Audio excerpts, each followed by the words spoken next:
Why was it that on the 15th of May 1967, just before the 6 Days War, and before the West Bank and Gaza fell into Jewish hands, that the Arab leaders at the behest of Jamal Abdel Nasser of Egypt mobilized their armed forces and called once again for the destruction of the State of Israel and the slaughter of its people in extremely clear Arabic language? What occupation was then at issue?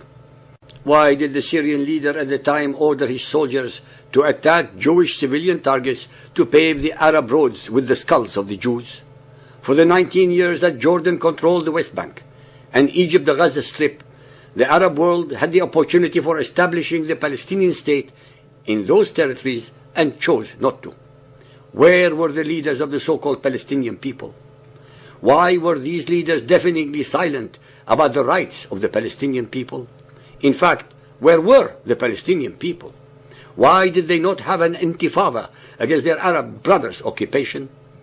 If the conflict is about Palestinian statehood, then why was there no talk whatsoever of a Palestinian state for all those 19 years, during which period these territories were free from Jewish occupation? After the 6 Days War, Israel tried immediately to enter into negotiations with the Arab world about the political future of the West Bank, Gaza, and all other outstanding issues.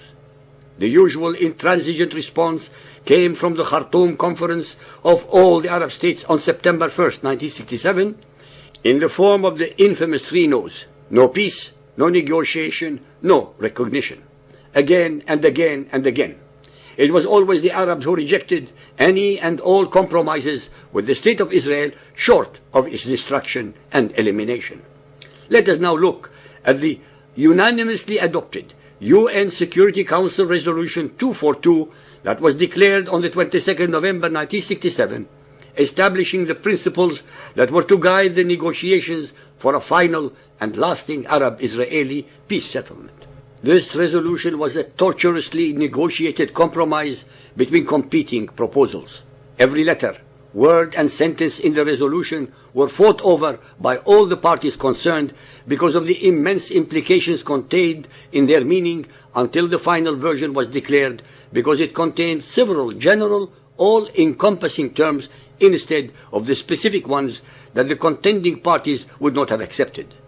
As usual with our chapters, we do our best to use logic as well as facts to come to our statements and conclusions. All the quotes that I shall make can be substantiated by all of you on the Internet from the United Nations archives. The first and most contentious point addressed by the resolution is the inadmissibility of the acquisition of territory by war. The Arabs and their supporters very conveniently and for obvious reasons read 242 as though it ends here, and hence, as far as they are concerned, the demand that Israel should withdraw from all territories is proven. Well, ladies and gentlemen, nothing could be further from the truth. On the contrary, this clause does not do such thing, because the reference clearly applies only to an offensive or aggressive war and not to wars of self-defense. If this were not the case, the resolution would then actually provide an incentive for aggression, because if one country attacks another and the defender repels the attack and acquires territory in the process, then the former interpretation would require the victim, that is the defender, to return the land it took back to the aggressor.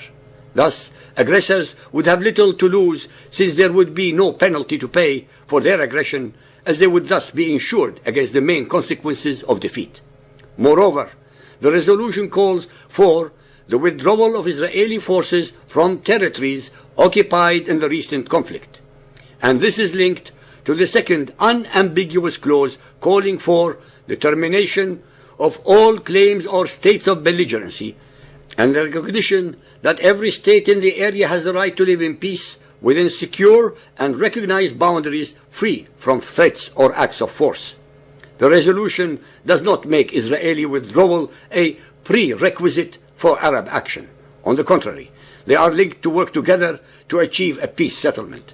Nor does the resolution specify how much territory Israel is required to give up, since the Security Council language deliberately omitted the use of the term all the territories occupied during the 6 Days War. The U.S. ambassador to the United Nations at the time of formatting Resolution 242 was Arthur Goldberg, who explained the notable omissions, which were not accidental, in regard to withdrawal are the words "the" or "all" and the June 5, 1967 lines. The resolution speaks of withdrawal from occupied territories without defining the extent of withdrawal.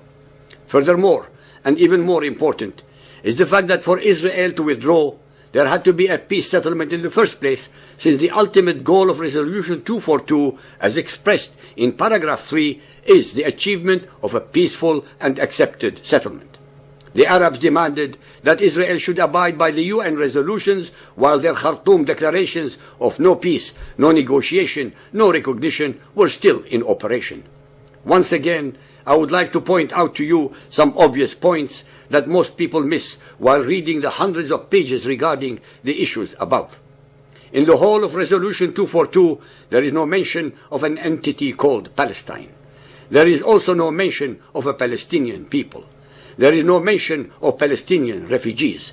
There is no mention of Arab refugees. Nowhere does it require that Palestinians be given political rights or territory. In fact, the resolution used the generic term refugees as a deliberate acknowledgement that two refugee problems were the product of Arab aggression against Israel from 1948 onwards, one Arab and the other Jewish. After the 1973 war, when Egypt's Anwar Sadat made peace with Israel, Israel withdrew from every occupied inch of the Sinai. Thus, at a stroke, Israel withdrew from 91% of all territories under the 242 resolution. As usual with Arabs and Mohammedan Islam, for making peace with Israel, al-Sadat was assassinated. And again, once more, when in 2000, at Camp David, Yasser Arafat rejected without making a counter-offer at all Israel's proposal of 95% of the West Bank and Gaza, as well as land compensation for the remaining 5%, his intransigence was wholly consistent with Arab rejection of any Jewish presence at all in the Middle East. If the Arab-Israeli conflict is about a Palestinian state, then there has always been an obvious solution of two states living in peace side by side. The conflict is in reality more fundamental and therefore all the more intractable, and is actually about Arab rejection of the very presence and existence of a Jewish state and probably any Jews at all in the heart of a Mohammedan Muslim Middle East.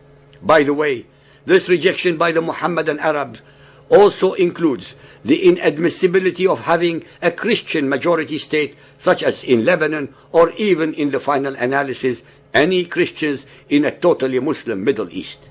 Furthermore, the Charter of Hamas calls for the murder of all Jews worldwide, and rockets from Gaza continue to target Israeli civilians even after Israel's evacuation. Threats of genocide and a second Holocaust, together with the denial of the first, emanate from Iran. And the Arab world is awash with the most rabid and pernicious anti-Semitism. The war directed against the State of Israel is really part and parcel of the global war waged by fundamentalist Mohammedan Islamic tyranny against freedom and democracy. Israel is being made the first scapegoat because of its small size and vulnerability. Hence, all those who believe, with the best of intentions, that they are defending a vulnerable victim, that is, the Palestinians, are actually being complicit in one of the worst injustices in the history of human civilization. They will have sided with the forces of death and destruction, of fear and prejudice. What if the world is siding against the only beacon of freedom and democracy in the Middle East, thereby endangering us all? Because the fate of the Jews is often a sign portending the future. Hitler came after the Jews first, and then he attacked the world. Hijackings were attempted against Israeli airlines, and then to all and any airlines in the world. Suicide bombings began in Jerusalem and then migrated to New York, Bali, Madrid, London, and Nairobi. The Jews and Israel are only the litmus paper used by the fundamentalist Mohammedan Islam as a precursor to world domination and subjugation. After Israel and the Jews come the Christians, Hindus, Buddhists, animists, and all other unbelievers. As we speak today, the Christians in the Mohammedan lands, from Pakistan to Iran, from Chechnya to Kosovo, from Iraq to Lebanon, and from Egypt to Sudan, from the Philippines to Indonesia, are being murdered, exiled, kidnapped, tortured, dispossessed, humiliated, and or eradicated, with not a whimper of objections in the United Nations, the Western media, or Christian clergy. Their silence is deafening.